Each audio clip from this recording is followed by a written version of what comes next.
This show is brought to you in part by viewers like you who joined a Patreon or become YouTube members. Thank you. And if you could, hit the like button and subscribe if you want more Browns-focused content. Hey, what's up, everybody, and welcome to QnA, the show where I take your questions and answer them here in video format. A ton of questions to get into, so we're just going to jump into it. We're going to start with a question from Retro Gaming, who says this. Is the fact that we have this elite defense but are 3-11 evidence that defense doesn't win championships anymore? Or is my observation biased from losing so much?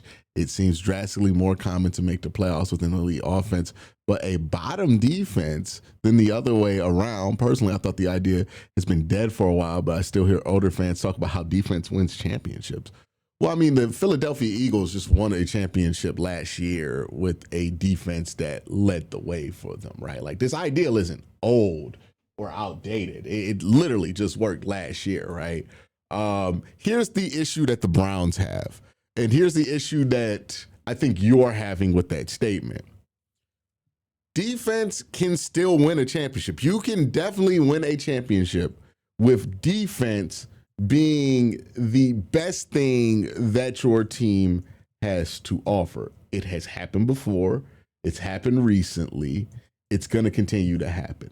But when people say defense wins championship, people get this idea that all you need is a good defense to win a championship. I want you to think of a football team as four wheels on a car, okay? If you don't have all four wheels on your car, you ain't going anywhere, right? So even if you got some nice, shining 24-inch rims on the front of your car, that is your defense, but you got hubcaps, or not hubcaps, you got donuts on your rear tires, you ain't going nowhere. You're not going to go very far. You ain't going nowhere, right? You need all four wheels to go forward in a car. For a football team, yes, an elite defense can lead you to a championship. It has happened before. It will happen again. The issue that the Browns have is that they aren't competent on offense and they aren't competent on special teams. You can have defense lead the way, but you need to be competent on offense and you need to be competent on special teams. Damn right, good on special teams, in my opinion, to win with an elite defense. But that's what's required, right? You can't just elite defense your way to the playoffs. And it works both ways. You can't elite offense your way to the playoffs. I'm watching the Dallas Cowboys right now struggle to beat the Minnesota Vikings in a game that they need to stay alive in the playoff race, despite the fact that they have the best offense in football. You can't do one thing your way into the playoffs.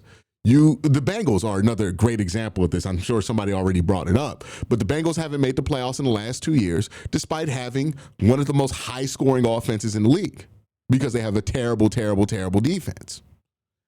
You can't lean on one side of the ball to do everything for you in football.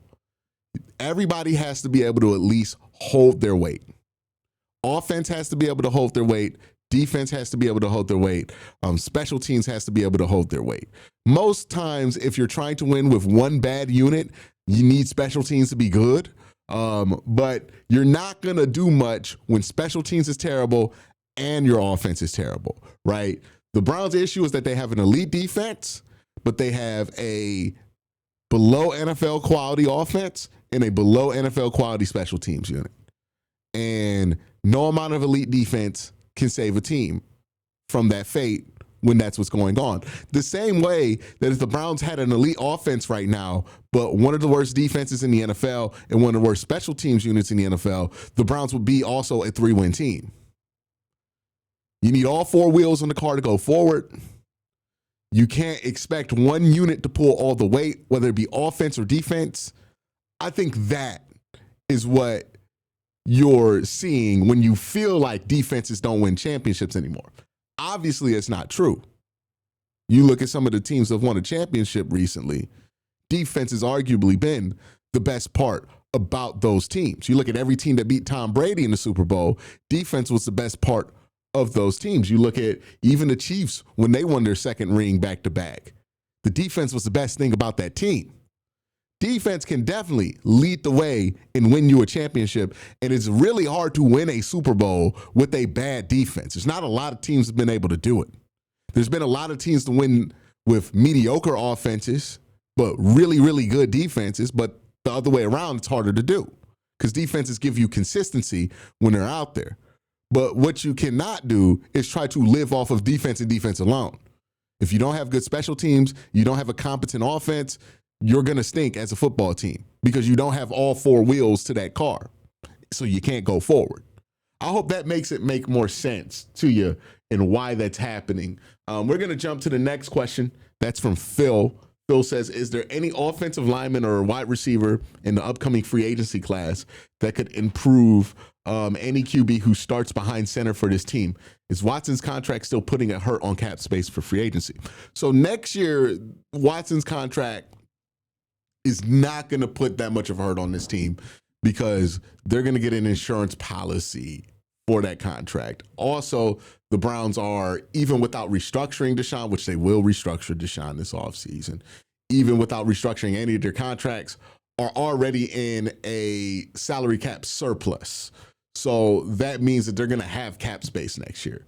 So I think they're going to have a budget to be able to address offensive line, to be able to address wide receiver. Not an unlimited budget, but they'll be able to spend $20 million a year for a player. They'll be able to throw $10 million at a player. And keep in mind, when it comes to extensions and everything else like that, the Browns will have more room to do that because the Deshaun Watson contract is coming off the book soon. That'll give them more money to play with down the line. So they're going to have an ability to keep the players that they have and add players. I don't think they're going to be hamstrung by their salary cap position. I think last offseason, probably the most hand-tied they're going to be as far as the offseason goes and free agency goes, right?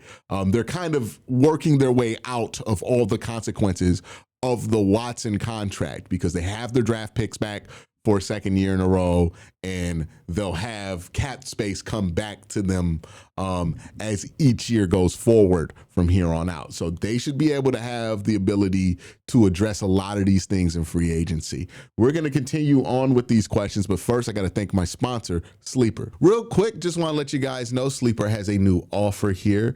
They're offering a free $20 entry, no deposit required, and also if you're a first-time user, you also will receive a 100% match on up to $100 when you use the promo code Worst Take. Again, $20 free, no deposit required. Plus, first-time users also receive a 100% deposit match up to $100. Join Sleeper. All right, this question comes from Jack, who says, hey, Q, I know the main priority in the is the offense this offseason, but I think we're also going to need some more secondary help this offseason. How do you feel about the secondary going into 2026?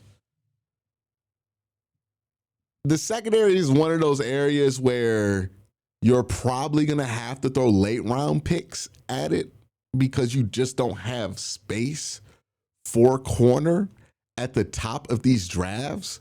So it greatly affects your ability to address the position. And because you're fine for the near future at that position, you can't really justify pushing offensive line to the side to go at their corner or something like that. But there will be needs that pop up, right? You know, Tyson Campbell, that trade certainly helped them because instead of worrying about Greg Newsome's contract, they have their cornerback 2 under contract for the next couple of years with cost control and with the Jaguars eating a lot of that money. So they got kind of bailed out of one of their big corner problems with that trade that they made with the Jaguars, where they gave up Greg Newsome, brought in Tyson Campbell. That made a ton of sense for them, and that made it so that they're not in a position where they have to draft a corner this offseason or have to sign a starting corner this offseason. Still got to answer what you're going to do at slot. But that could be obtained in the late rounds of the draft. Still got to figure out what it is that you want to do with Martin Emerson coming back from an Achilles injury, what his future looks like, and all of that, right? I believe Grant Delpit's under control for the next couple of years.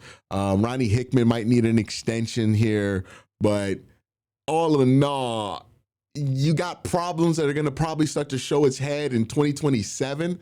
But I think for now, you're good. Might want to invest in some slot corners because that's just been an area where we've not been happy with over the last few years. But overall, because the defensive line is so good, because the Browns secondary, at least their two starting corners have been really solid, we really haven't seen the secondary be a big issue, but it can be in the future, especially with Denzel Ward getting older and the injuries that Denzel has had being more of a concern. I just don't think it's going to be such a concern that they're going to spend a premium draft pick on it. Also, this corner class doesn't look like it's going to be one where it's going to be very enticing to spend an early draft pick on it, but we'll see how that all shakes out as we get closer to the draft. Josh Myers says, hey, Q, haven't watched much of Mendoza or Moore, but if the Browns are in position to get one in the draft, what makes them stand out? What tools and traits do they have that make them worth taking over, giving Sanders another year? I'm indifferent to Sanders at the moment. I just want to know, I don't know much about the 2026 quarterback class. Well, I did a video a few weeks ago that highlighted some of the tape that these guys have. So if you want to look at some of the footage and some of the tape behind what I'm about to say, then you can go ahead and check it out. I think both Mendoza and Moore have really strong accuracy profiles. I think Mendoza actually has a better accuracy profile than, I think it's around where CJ Stroud was. And I think Dante Moore is also somewhere similar if we're looking at on-target throws versus off-target throws. Shout out to Corey Kinnan, who charts that every year.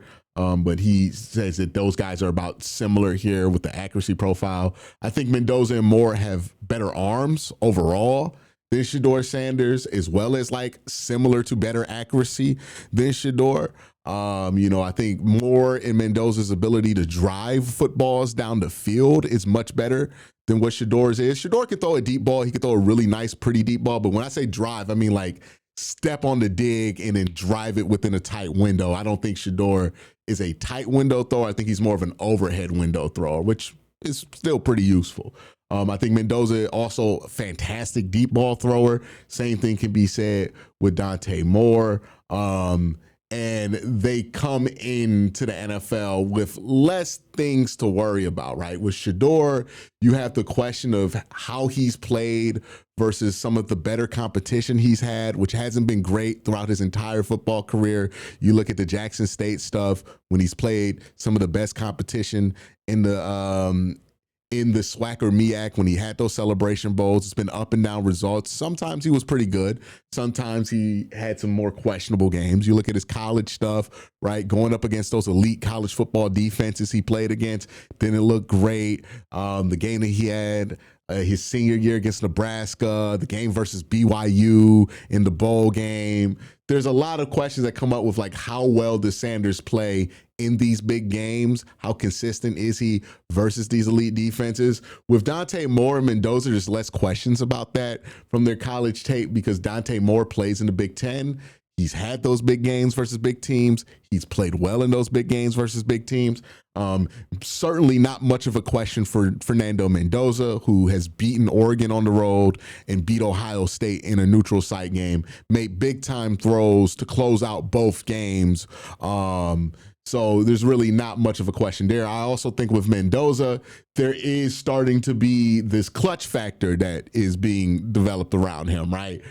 He's done a lot in clutch moments this year and his last year at Cal. And I think that's really moving a lot of people there too. Again, if you want to know more about what I think about Mendoza and you want to see some of the throws behind what I'm saying, and the consistency of those throws and the frequency of those throws, I have a breakdown that I did a couple of weeks ago on those players that you could check out.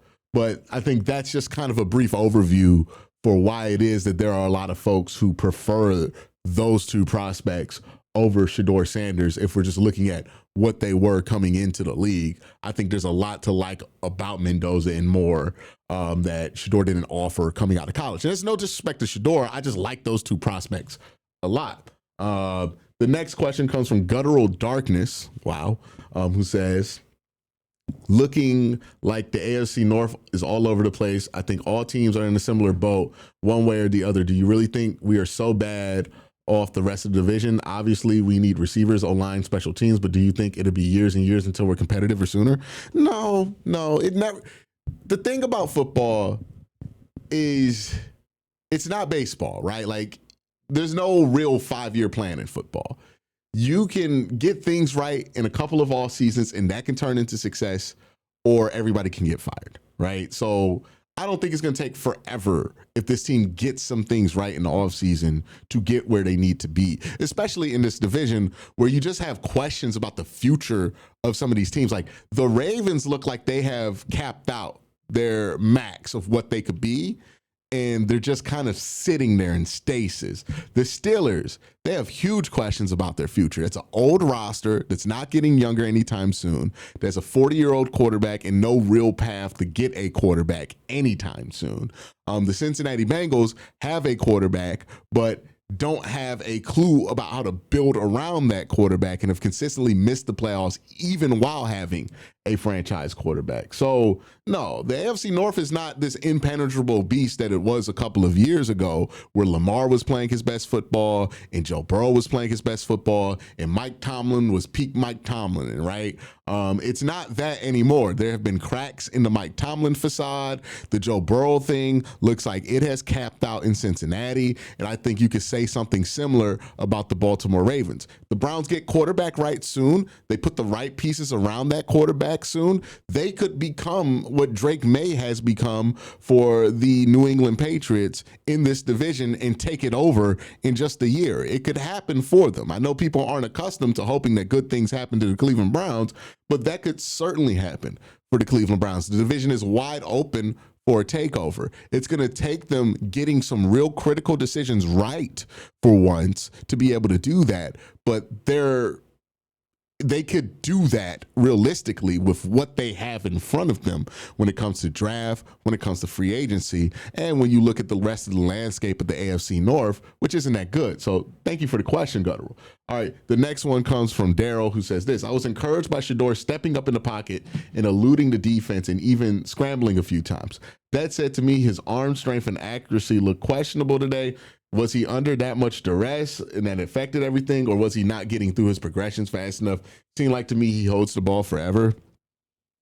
I honestly think what affected some of his balls today were how different a frozen football is to throw versus a thawed football. I think that is something he struggled with in this game. I don't know if that means his arm strength isn't there. I think he has to get used to throwing a frozen football. It's like throwing a rock. It's not easy to catch either. It's very tough.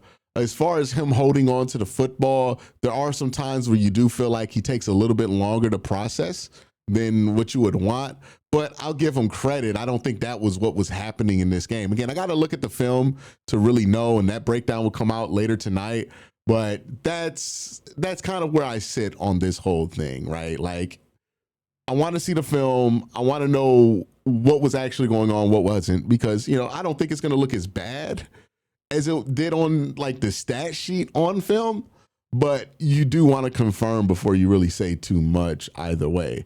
I did like that he stepped up in the pocket a couple of times. I did like that he was patient in the pocket a couple of times. He looked like a guy, quite frankly, who was playing his first 0-degree weather game at times. And I think that's fair for a rookie who's never played in those conditions to look like that. That's where I'm at with him. I understand that some people are on an edge about Shedeur, so anytime you say anything negative, it feels like you're saying he stinks. But that's not where I'm at. It's just, it wasn't a great game for him. There could be a lot of different reasons for why it wasn't a great game for him. And we'll see what he can do going forward to put himself in a position to be a little bit more successful as each week goes on. And that's really what you want to see, right? It's more about process than results. I hope that the process when I look at the tape is a lot better than the results were this week, because that will give me a better read on where Shedeur is with his progress. Because fact is, quarterback play is just not linear, right? You don't go up, up, up, and up. Quarterbacks have good games, have bad games, have good games, have bad games. It is what it is. All right. Josh says this: Bitonio has been our most consistent offensive lineman this season and could play at least one more year if he wanted to. He's not playing one more year. He should retire. Do you think Shedeur play could be another? No, he's not coming back. Also, do you think Whippler has looked, his pass pro looks better than Posick? It's hard to tell on the runs with all 22. Not much to tell because he didn't really run block a lot last week. He only run blocked for like one play. The Browns didn't run the ball at the end of the game after Posick went out. So can't really tell much from the all 22 because I haven't watched the all 22. I'm recording this Sunday night, so the all 22 hasn't come out yet for the game yesterday. So keeping that in mind, we'll look at Whippler as that comes out. But yeah, I don't think that it's going to be enough to keep Joe Bitonio here. And I hope Whippler looks good, because the less questions the Browns have on the offensive line, the better that would be. That being said, I'm really skeptical about if he looked good in the run game, because the Browns weren't able to displace a single body in the run game, it looked like, all game. So we'll see. Jordan says this: what do you think is the solution going forward with the offensive line? We have tight salary cap situation. So how much draft capital do you think the Browns should commit to fixing the offensive line with our 10 picks? I think they'll leave the draft with 2 offensive linemen, and I think they have more salary cap flexibility than you think. But that's it for Q&A. Thank you guys for asking. Have a great day. Have a better night.